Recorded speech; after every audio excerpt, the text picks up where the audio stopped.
Hello, Jesse Good here, and if you notice, I'm at my old filming location because I am back home for the weekend. Anyways, we're going to take a look at LEGO Star Wars Jabba's prize from 2003 for Throwback Thursday. There's 2 minifigures, 39 pieces, and it retailed for $7 in the United States when it released back in 2003.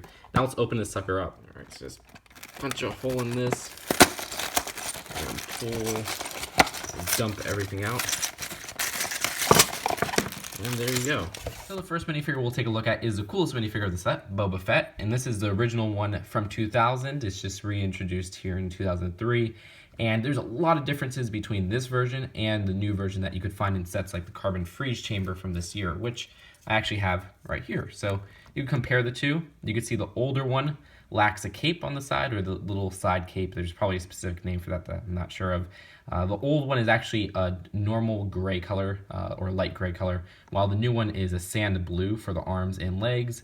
The old one actually has this molding, which is actually now a defunct mold. They don't use it anymore, where it's the mask attached to the jetpack, while the new one has the separate mold for the jetpack and a separate mold for the mask. And of course, when you compare the masks, you can see that the old one has a more round style, while the new one's definitely a more accurate oblong type style. There's no side holes, so the actual antenna piece that's on the new one is just kind of a molding on the side, even though the side also has the same silver moldings that the new one's helmet has. It's just that there's no antenna sticking out from the top. Of course, the new one also has a much more detailed helmet and torso print and everything like that, and the old one even lacks leg printing. So that's really just interesting comparing the two. And the old one also doesn't have a face underneath, it's just a black head, while the new one actually has an angry clone face. There's no back printing on the old one either. But that's it for Boba Fett. Very interesting to see this original version. And let's go on to the next minifigure. Here is the Gomorian Guard. Now this guy is also like Boba Fett, where this is the original version that was, I think, also used in 2006. But then in 2012, they reintroduced a new version of the Gomorian Guard. Though this old version in this set uses this Fabuland axe, which is a piece I didn't have before, so that's actually really cool to get. It's a nice solid black color. It's a little bit bigger than the axe that they use to this day, but it still fits minifigures. But either way, let's compare this Gomorian Guard to the newer one. So let's bring in that 2013 version, and you could just see the 2013 version is just much better, and that's okay because, you know, it is a 10-year difference. The armor and everything just looks like a separate part, even though it is actually one whole molding, just like this version, where you can see that whole top part is one piece, while the same goes with this one, where that whole top part is one piece. But it just looks much better. This one, it looks like it's just the whole body is just this one molding because it's all the same color, and it really needed to be printed something differently. Like they needed to color this in brown or whatever.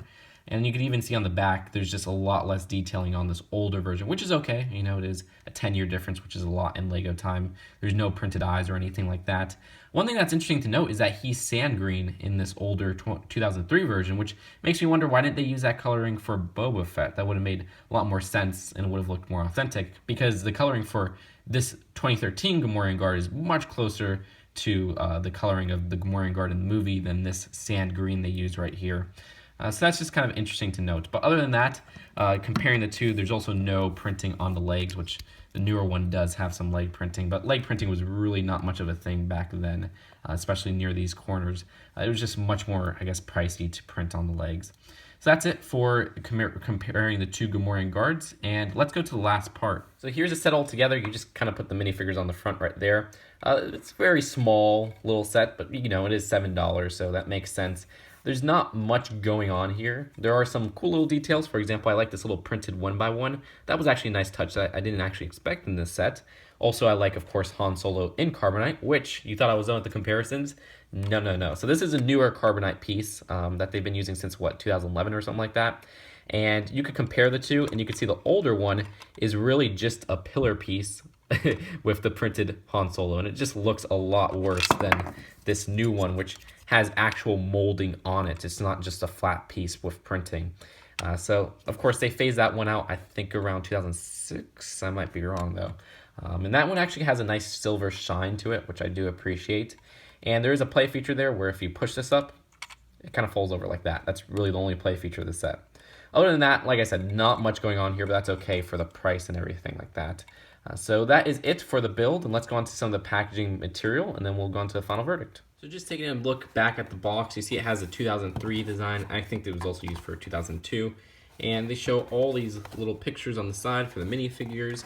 And what's cool is with these old 2003 boxes, they actually show pictures from the movie, which is kind of interesting.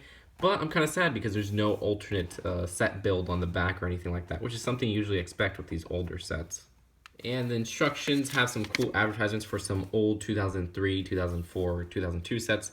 You can see there's a Skyhopper right there, some of these mini builds, which they did for, I think, about 2 years. They even advertised the website at the back. And they also advertise the sets that's supposed to accompany this, which is Jabba's Message, I believe, and then Jabba's Palace from 2003, which was kind of cool. If you get all of them, you could expand Jabba's Palace. They also have the 2003 Lego magazine, little pamphlet, mail order or whatever, which has some cool advertisements for some older sets. For example, I think that's the 2002 Bounty Hunter Chase set. And you got some old Bionicle and Islands Extreme Stunts. So overall, Jabba's Prize is sort of like a snapshot of some classic Lego Star Wars sets because you got a lot of pieces that they just don't use anymore, a lot of older style minifigures, and I kind of like that. It's kind of cool looking back at this time period and seeing how it has evolved over time. Other than that, I mean, for $7, it's a pretty good deal. I guess nowadays it would be like a $13 set or even $10. You know, it just has a little play feature.